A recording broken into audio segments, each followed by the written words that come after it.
ಚರಂಡಿ, ರಸ್ತೆ, ಕುಡಿಯೋ ನೀರು, ಬೀದಿ ದೀಪ ಇನ್ನಿತರ ಮೂಲಭೂತ ಸೌಕರ್ಯ ಮನವಿ ಕೋರಿ ಅಂತ ಆಚಾರ್ಪಾಲ್ ಮತ್ತು ಯಡೂರು ಗ್ರಾಮಸ್ಥರೇ ಅನುದಾನ ಹಾಕೊಂಡು ಮಾಡಿದೀವಿ. ಇಷ್ಟು ವರ್ಷ ಮಣ್ಣು ಹಾಕಿ ಮಾಡಿದೀವಿ ರಸ್ತೆಗೆಲ್ಲ. ಬಟ್ ಪಂಚಾಯತಿಯಿಂದ ನಮಗೆ ಕೆಲಸ ಆಗಿಲ್ಲ ಅಂತ ಕೇಳ್ತಾ ಇದ್ದಾರೆ. ಹಾಗಾಗಿ 5-6 ವರ್ಷ ಆಗಿದೆ. ನಾವೇ ದುಡ್ಡು ಹಾಕೊಂಡು ನಾವೇ ಸರಿ ಮಾಡ್ತಿದ್ವಿ. ನಾವೇ ಮಾಡಿದ್ರೆ ನೀವೇನ ಕೇಳೋದು ಅಂತ. ಪರ್ಯಾಯ ವ್ಯವಸ್ಥೆ ಅಲ್ಲ, ನಮಗೆ ಶಾಶ್ವತ ವ್ಯವಸ್ಥೆ ಬೇಕು. ಈ ಬಾರಿನೂ ಇನ್ನೇನು ನವೆಂಬರ್ ಡಿಸೆಂಬರ್ ತಿಂಗಳಲ್ಲಿ ಪಂಚಾಯತಿ ಚುನಾವಣೆ ಬರುತ್ತೆ. ಈ ಬಾರಿ ಅಷ್ಟರೊಳಗೆ ರೋಡ್ ಆಗಿಲ್ಲ ಅಂದ್ರೆ ನೀವು ಮುಂದೆ ಏನು ಕ್ರಮ ತಗೊಳ್ಬಹುದು ಅಂತ ನಿಮ್ಮ ನಿರ್ಧಾರ ಇದೆ? ಇವಾಗ ನೋಡಿ, ಇವತ್ತು ವಿಡಿಯೋ ಮಾಡೋದಕ್ಕೆ ಈಗ ಯಾರು ಇಲ್ಲ ಅಂದ್ರೆ ಕೆಲವರೆಲ್ಲ ಕೆಲಸ ಆ ಕಡೆ ಎಲ್ಲ ಹೋಗಿದ್ದಾರೆ. ಇವಾಗ ಏನಾದ್ರೂ ಈಗ ಇದಕ್ಕೆ ಪರಿಹಾರ ಸಿಗ್ಲಿಲ್ಲ ಅಂದ್ರೆ ಮುಂದಿನ ದಿನಗಳಲ್ಲಿ ಅದು ಯಾವ ರೀತಿ ಹೋರಾಟ ಮಾಡ್ಬೇಕು ನಾವು ಮಾಡ್ತೀವಿ. ಈಗ ಚುನಾವಣೆಕಾರ ಆಗಲಿ ಪಕ್ಷಭೇದ ಮರೆತು ನಮಗೆ ಒಂದು ಕೆಲಸನ ಅಭಿವೃದ್ಧಿಯನ್ನು ಮಾಡ್ಕೊಡ್ಬೇಕು. ಈಗ 1-2 ವರ್ಷ ಆದ್ರೆ ಹೌದು. ಈಗ ಪ್ರತಿ ವರ್ಷ ನಮ್ಗೆ ಇದೇ ತೊಂದರೆ ಆದ್ರೆ ತುಂಬಾ ಕಷ್ಟ ಆಗ್ತದೆ.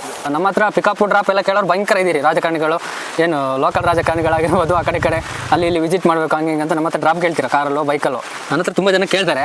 ಈಗ ಮುಂದೆ ಅವ್ರಿಗೊಂದು ಜಾಗೃತಿ, ಯಾಕಂದ್ರೆ ನಮ್ಗೆ ಗೊತ್ತಿದೆ ಇಲ್ಲಿ ಎಲ್ಲಿ ಹೋದ್ರೆ ಎಲ್ಲಿ ಬೀಳ್ತೀವಿ, ಯಾವ ಸೈಡಲ್ಲಿ ಹೋದ್ರೆ ಯಾವ ಸೈಡ್ ಬೀಳ್ತೀವಿ ಅಂತೇಳಿ. ಖಂಡಿತ ಮುಂದಿನ ದಿನಗಳಲ್ಲಿ ನಿಮ್ಮನ್ನು ಕೂರ್ಸ್ಕೊಂಡು ಗ್ಯಾರಂಟಿ, ಕೈಕಾಲು ಮುರಿಯೋದು ಗ್ಯಾರಂಟಿ. ಅಂದರೆ ಎಲ್ಲಿ ತಗೊಂಡೋಗಿ ಬೀಳ್ಸ್ಬೇಕಂತ ನಮ್ಗೆ ಚೆನ್ನಾಗಿ ಗೊತ್ತಿದೆ. ಏನು ಸಕಣ ಹಿಂಗಡೆ ಕೂರ್ಸ್ಕೊಂಡು ವಿಸಿಟ್ ಅಂತ ಕರ್ಕೊಬಂದು ಎಲ್ಲಾದ್ರೂ ಒಂದು ಕಡೆ ಅಡಿ ಹಾಕಿ ಯಾವ ಕಡೆ ಅದು ಫ್ರಾಕ್ಚರ್ ಮಾಡಿದ್ರೆ ಗೊತ್ತಾಗ್ತದೆ ನಿಮ್ಗೆ. ಅವಾಗ ನಾವು ದಿನನಿತ್ಯ ಅನುಭವಿಸಿದ್ದು ನೀವು ಒಂದ್ಸರಿ ಆದ್ರೂ ಅನುಭವಿಸ್ಬೇಕು. ಇದುವರೆಗೆ ನಾವು ಅಂತ ಒಂದು ತಾಳ್ಮೆ ಕಳ್ಕೊಂಡು ಮೊನ್ನೆ ಇಲ್ಲಿ ಡೆತ್ ಆಯಿತು. ಅದೇನಾಗಿದೆ ಅಂದರೆ ಈಗ ಹುಷಾರಿಲ್ಲದೆ ಡೆತ್ ಆಗಿರೋದು ಒಂದು, ಮತ್ತೆ ಅವ್ರಿಗೆ ಇಲ್ಲಿ ಗಾಡಿಗಳು ಅವತ್ತು ಭಯಂಕರ ಮಳೆ ಇರೋದ್ರಿಂದ ಯಾವುದೇ ಗಾಡಿಗಳು ಬರಲಿಲ್ಲ. ಆ ಮಳೆಯಲ್ಲಿ ಅವರು 3-4 ದಿವಸ ನಡ್ಕೊಂಡು ಬಂದಿದ್ದು ಆಸ್ಪತ್ರೆಗೆ. ಲಾಸ್ಟ್ ದಿವಸ ಏನಾಗಿದೆ, ರೋಡಲ್ಲಿ ಬರುತ್ತೆ ಸುಸ್ತಾಗಿ ಬಿದ್ದಿರೋದು.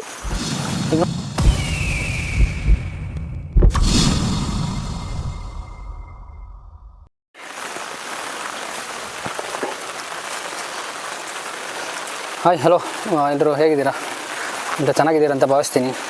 ಇವತ್ತಿನ ವಿಡಿಯೋದು ವಿಶೇಷ ಅಂತ ಏನಿಲ್ಲ. ಇವತ್ತು ನಮ್ಮೂರಲ್ಲಿ ಆಡಳಿತ ಅಧಿಕಾರಿಗಳ ಕಚೇರಿ ಉದ್ಘಾಟನೆ ಮತ್ತು ಮಾನ್ಯ ತಹಸೀಲ್ದಾರ್ ಪಂಚಾಯತಿಗೆ ಆಗಮಿಸ್ತಿದ್ದಾರೆ. ಹಾಗಾಗಿ ನಮ್ಮಲ್ಲಿ ಏನಾದರೂ ಕುಂದುಕೊರತೆಗಳಿದ್ದರೆ, ಈ ಮೂಲಭೂತ ಸೌಕರ್ಯಗಳಾಗಿರ್ಬೋದು, ಇದ್ರ ಬಗ್ಗೆ ಏನಾದರೂ ಕುಂದುಕೊರತೆಗಳಿದ್ದರೆ ಅವ್ರ ಮುಂದೆ ಹೇಳ್ಕೊಬೋದು ಅಂತ ಮೊನ್ನೆ ಗ್ರೂಪಲ್ಲಿ ಬಂದಿತ್ತು ಮೆಸೇಜು. ಹಾಗಾಗಿ ಈ ರೋಡ್ ಏನು ಕಾಣ್ತಿದೆ ಇದು ನಮ್ಮ ಯಡೂರು ಗ್ರಾಮ, ಕಳಸ ತಾಲೂಕಿನ ಯಡೂರು ಗ್ರಾಮಕ್ಕೆ ಸೇರ್ಪಡ್ತದೆ. ಹಾಗೆ ಮರ್ಸಂಗಿ ಪಂಚಾಯತಿಗೆ ಒಳಪಡ್ತದೆ. ಇದು ಕಳೆದ ಒಂದು 2020ರಿಂದ ನಮಗೆ ಇದು ಭಾರಿ ತೊಂದರೆ ಕಂಡು ಬರ್ತಾ ಇದೆ ಈ ರೋಡಲ್ಲಿ. 2023ರಲ್ಲಿ ಈ ರಸ್ತೆ ಏನಿದೆ ಇದು ಫುಲ್ಲು ಸಂಪರ್ಕ ಕಡಿತಗೊಂಡಿತ್ತು. ಅಲ್ಲಿ ಕೆಳಗಡೆ ತುಂಡಾಗಿತ್ತು ರಸ್ತೆ. ಆ ವರ್ಷ ಏನು ಮಾಡಿದ್ದು ಅಂದರೆ ಪಂಚಾಯತಿ ಕಡೆಯಿಂದ ಏನು ತುಂಡಾಗಿತ್ತು ಅಲ್ಲಿಗೆ ಸ್ವಲ್ಪ ಮಣ್ಣೆಲ್ಲ ಹಾಕ್ಸಿಕೊಟ್ಟಿದ್ರು. ಅದಾದಮೇಲೆ ಪ್ರತಿ ವರ್ಷವೂ ಕೂಡ ರೋಡ್ ತುಂಡಾಗ್ತಾನೆ ಇದೆ. ಮತ್ತು ಅಲ್ಲಲ್ಲಿ ನೀರು ಹೋಗೋದ್ರಿಂದ ಗಾಡಿಗಳು ಯಾವುದು ಕೂಡ ತಿರುಗಾಡಲಿಕ್ಕೆ ಆಗ್ತಿಲ್ಲ. ನಾವು ಇದನ್ನ ಪ್ರತಿ ವರ್ಷವೂ ಕೂಡ ಪಂಚಾಯತಿಗೆ ಮುಟ್ಸ್ತಾನೆ ಇದ್ದೀವಿ. ಆಡಳಿತ ಅಧಿಕಾರಿಗಳು ಏನಿದ್ದಾರೆ ಯಾರು ಕೂಡ ಇದ್ರ ಬಗ್ಗೆ ಅಷ್ಟೊಂದು ರೆಸ್ಪಾನ್ಸ್ ಮಾಡ್ತಾ ಇಲ್ಲ ನಮಗೆ. ಪಂಚಾಯತಿಯಿಂದ ಯಾವುದೇ ಅನುದಾನಗಳು ಬಂದಿಲ್ವಾ ಸಿಮೆಂಟ್ ರೋಡಿಗಾಗಲಿ? ಪಂಚಾಯತಿಯಿಂದ ಅಂದರೆ ಇವಾಗ ಫಸ್ಟ್ ಒಂದ್ಸರಿ ಮಣ್ಣು ಹಾಕ್ಸ್ಕೊಟ್ಟಿದ್ದಾರೆ, ಅದು ಬಿಟ್ಟರೆ ಬೇರೆ ಯಾವುದು ಬಂದಿರೋ ಆಗಿಲ್ಲ. ಅಂದರೆ ಈಗ ಪ್ರತಿ ವರ್ಷ ಏನಾಗ್ತಿದೆ ಅಂದರೆ, ಈಗ ಊರಿನ ಗ್ರಾಮಸ್ಥರು ನಾವೇ ಸೇರಿ ಒಂದು ವರ್ಷ 3 ಜನ ಸೇರಿಸಿ ಮಣ್ಣು ಹಾಕಿದ್ವಿ. ಮಣ್ಣು ಮತ್ತು ಕಲ್ಲೆಲ್ಲ ತಂದು ಹಾಕಿದ್ವಿ. ಅದು ಸ್ವಂತ ಖರ್ಚಿನಿಂದ ನಾವೇ. ಪಂಚಾಯತಿಗಿಂದ ಯಾವುದೇ ಇದು ಅನುದಾನ ಬಂದಿಲ್ಲ. ಮತ್ತು 2ನೇ ವರ್ಷ ಕೂಡ ನಾವೇ ಮಣ್ಣು ಹಾಕ್ಸಿದ್ವಿ. ಈಗ ಈ ವರ್ಷವೂ ಕೂಡ ನಾವೇ ಮಣ್ಣು ಹಾಕ್ಸಿದ್ವಿ. ಅದೆಲ್ಲ ಈಗ ತೊಳೆದು ಹಾಕ್ತಿದ್ವಿ. ಇಲ್ಲಿ ಯಾವುದೇ ಒಂದು ಸೊಸೈಟಿಯಿಂದ ಒಂದು ಅಕ್ಕಿ ತರಬೇಕಂದ್ರೂ ಕೂಡ ಇಲ್ಲಿಂದ ಹೊತ್ಕೊಂಡು ಹೋಗ್ಬೇಕು ನಾವು. ಯಾವುದೇ ಗಾಡಿಗಳು ಕೂಡ ಮನೆಗೆ ಬರ್ತಾ ಇಲ್ಲ.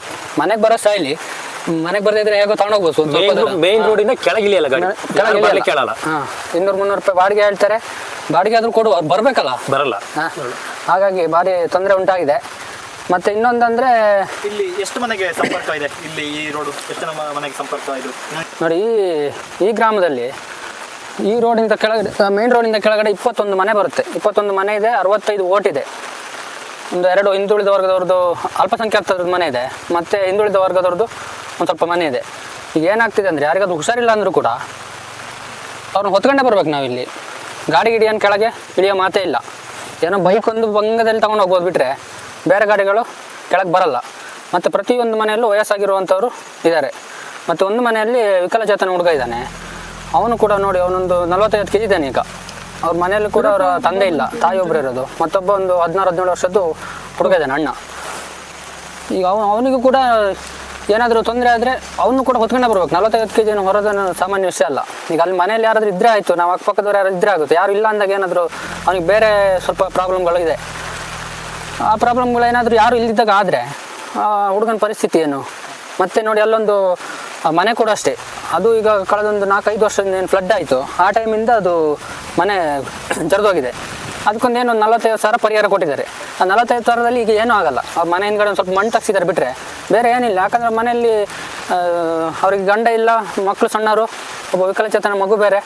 ಅದ್ರ ಬಗ್ಗೆನೂ ಕೂಡ ಈಗ ಏನು ಪಂಚಾಯತಿಯವರಾಗಿರ್ಬೋದು ಮತ್ತು ಅಧಿಕಾರಿಗಳು ಏನಿದ್ದಾರೆ ಅವ್ರು ಕೂಡ ಅದ್ರ ಬಗ್ಗೆ ಗಮನ ಕೊಡಬೇಕು.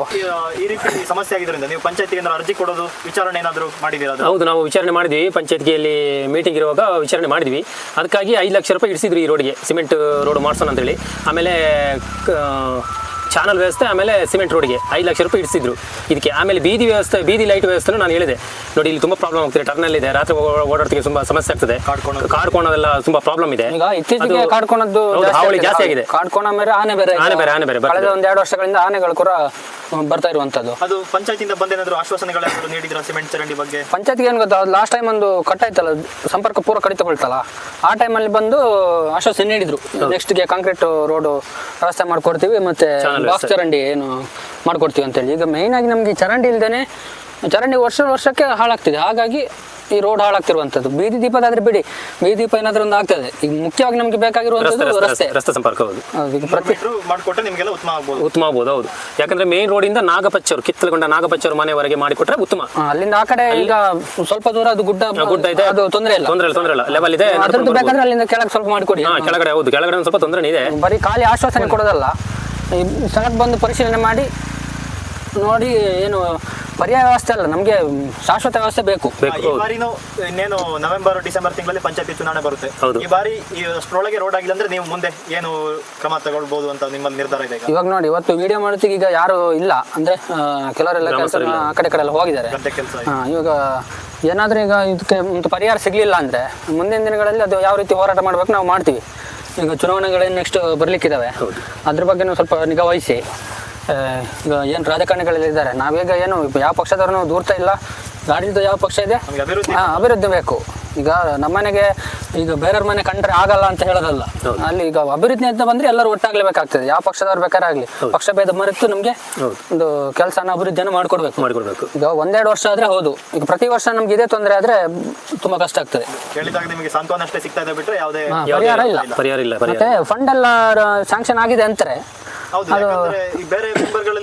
ಈಗ ಏನ್ ಗೊತ್ತಾ, ಈಗ ವರ್ಷ ನಾವೇ ದುಡ್ಡು ಹಾಕಿ ನಾವೇ ಕೈಯಾರ ಮಾಡ್ತಿರೋದ್ರಿಂದ ಈಗ ಯಾವನೊಬ್ಬ ದುಡ್ಡು ಹಾಕಿರ್ತಾನೆ ಅವನಿಗೆ ಇಲ್ಲ ಸ್ಯಾಂಕ್ಷನ್ ಆಗಿದೆ ಅಂತ ಹೇಳ್ತಾರೆ ಕೇಳಿದರೆ.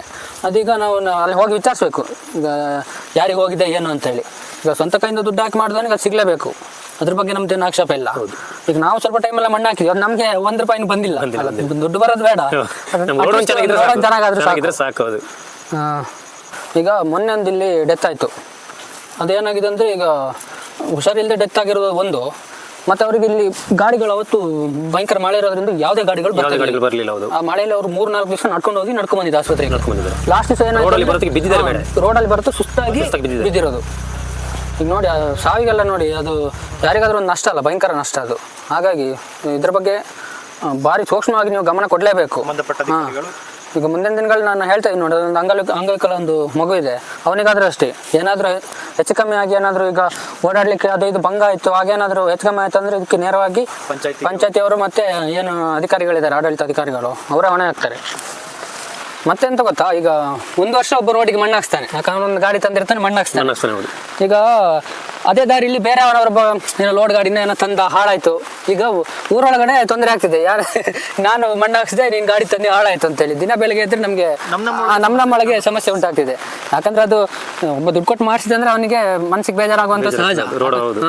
ಅದು 1 ವರ್ಷ ಒಬ್ರಿಗೆ ಬೇಜಾರಾದ್ರೆ ಇನ್ನೊಂದು ವರ್ಷ ಇನ್ನೊಬ್ರಿಗೆ ಬೇಜಾರಾಗ್ತದೆ. ಈಗ ನಮ್ಮ ನಾವು ಹೋಗಿ ತಿರ್ಗಾಡ್ಬೇಕಂದ್ರೆ ನಾವು ಮಾಡ್ಕೊಂತಿದೀವಿ ಅಷ್ಟೇ. ಮತ್ತೆ ಇನ್ನೊಂದಂದ್ರೆ ಇಲ್ಲಿ ಕೆಲವೊಂದು ಮನೆಗಳೇನಿದೆ, ಇವರೆಲ್ಲ ರೋಡಿಗೆ ನೀರು ಬಿಡೋದು.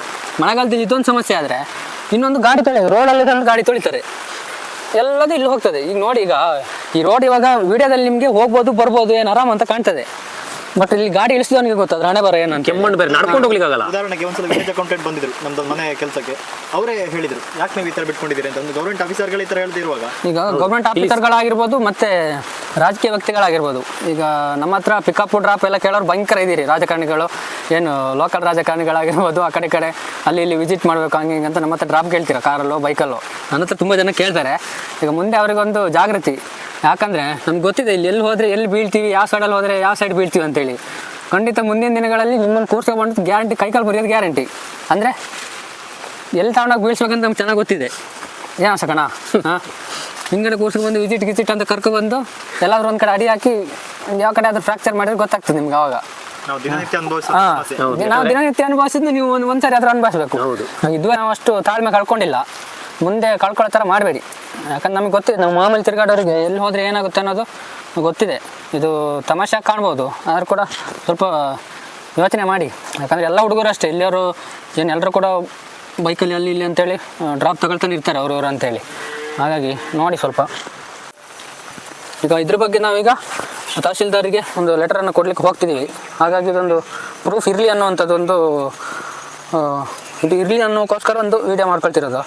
ಈಗ ಮುಂದಿನ ದಿನಗಳು ಇದು ಏನಾದರೂ ಆಗಲಿಲ್ಲ ಅಂದರೆ ಈಗ ನಮ್ಮ ಹತ್ರನೂ ಮಹಿಳಾ ಮಣಿಗಳಿದ್ದಾರೆ ತುಂಬ ಜನ. ಈಗ ನಾವಿಲ್ಲಿ ಏನೋ ಜಸ್ಟ್ ಮಾತಾಡಿದ್ದೀವಿ ಅಷ್ಟೇ, ಮುಂದಿನ ದಿನಗಳಲ್ಲಿ ಅವ್ರ ಹತ್ರ ಮಾತಾಡ್ಸೋಕ್ಕಾಗ್ತದೆ ನಾವು. ಅದು ದೊಡ್ಡ ಮಟ್ಟದಲ್ಲಿ ಇಲ್ಲೆಲ್ಲ, ಎಲ್ಲಿ ಬರಬೇಕು ಅಲ್ಲೇ ಬಂದು ಮಾಡಬೇಕಾಗ್ತದೆ.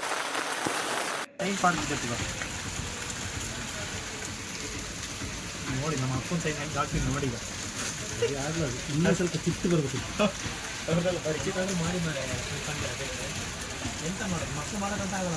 ನಾವು ಸೈಬರಿಗೆ ಹೋಗಿ ಎಲ್ಲ ಲೆಟರ್ ಎಲ್ಲ ಟೈಪ್ ಮಾಡಿದೆವು.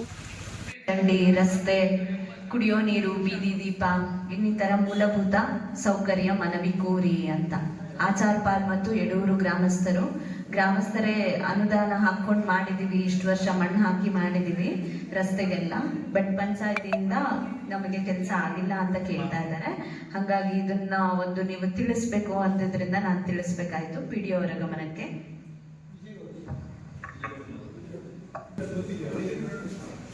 ಐದಾರು ವರ್ಷ ಆಗಿದೆ, ನಾವೇ ದುಡ್ಡು ಹಾಕೊಂಡು ನಾವೇ ಸರಿ ಮಾಡ್ತಿದ್ವಿ. ನಾವೇ ಮಾಡಿದ್ರೆ ನೀವೇನಕ್ಕೆ ಇರೋದು ಅಂತ. ಮತ್ತೆ ಪ್ರತಿ ಸಲ ನಾವೇ ದುಡ್ಡು ಹಾಕಿ ಮಾಡಿದ್ರೆ ನಮಗೆ ಪಂಚಾಯತಿಂದ ಯಾವುದೇ ಅನುದಾನ ಬರ್ತಾ ಇಲ್ಲ. ಚುನಾವಣೆ ಟೈಮಲ್ಲಿ ಬರ್ತಾರೆ ಆಶ್ವಾಸನೆ. ಒಂದ್ಸಲ ಹಿಂದೆ ನೀವೇ ಬಂದಾಗ ಸಿಮೆಂಟ್ ರೋಡ್ ತುಂಡಾದಾಗ ಸಿಮೆಂಟ್ ಚರಂಡಿ ಮಾಡ್ಕೊಡ್ತೀವಿ ಅಂತ ಹೇಳಿದ್ವಿ, ಅದು ಆಗ್ಲಿಲ್ಲ. ಸಿಮೆಂಟ್ ರೋಡು ಆಗ್ಲಿಲ್ಲ. ಏನ್ ಬರುತ್ತೆ 100 ರೂಪಾಯಿ ಬಂದ್ರೆ ಏನಿದೆ ನಾವು ಮೆಂಬರ್ಗಳಿಗೆ 10 ಜನ 10 ಮೆಂಬರ್ ಟ್ರೈ ಮಾಡ್ತಾರೆ. ಅದೇ ನಮ್ಮ ಪ್ರಶ್ನೆನೂ ಅದೇ. ಈಗ ಪಂಚಾಯತಿಗೆ ಸುಮಾರು ಸರಿ ಅರ್ಜಿ ಕೊಟ್ಟಿದ್ದೀವಿ.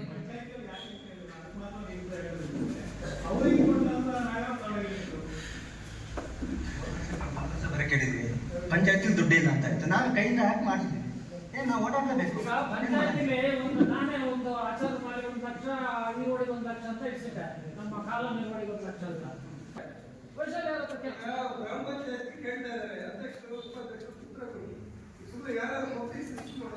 ಅದೇ ಅದೇ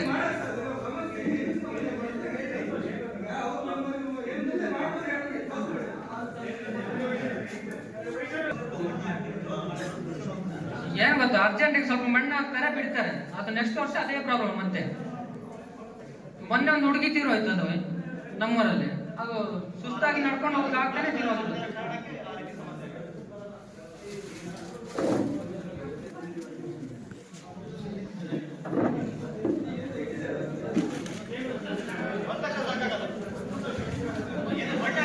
ಮಕ್ಕಳು ಮಣ್ಣು ಹಾಕ್ಬೋದಷ್ಟೇ.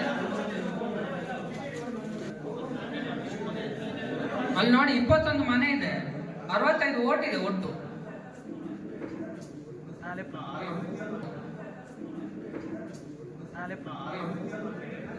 ಅಲ್ಪಸಂಖ್ಯಾತರ ಮನೆ 2 ಇದೆ, ಹಿಂದುಳಿದ ವರ್ಗದವ್ರದ್ದು 18 ಇದೆ.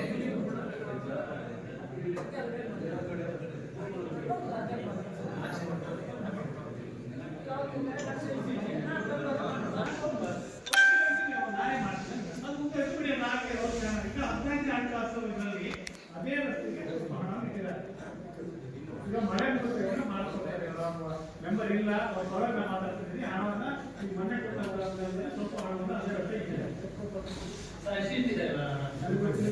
1 ಲಕ್ಷ ನಮ್ಮ ಗ್ರಾಮ ಪಂಚಾಯತ್ ಗ್ರಾಮ ಪಂಚಾಯತಿ ಬರೋದೇ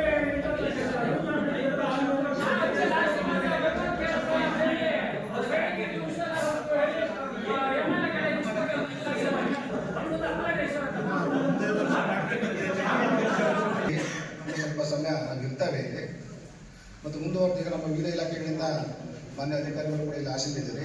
ತಾವುಗಳು ಕೂಡ ಈಗ ಸ್ವಇಚ್ಛೆ ತಾವೇ ಈಗ ವೇದಿಕೆಗೆ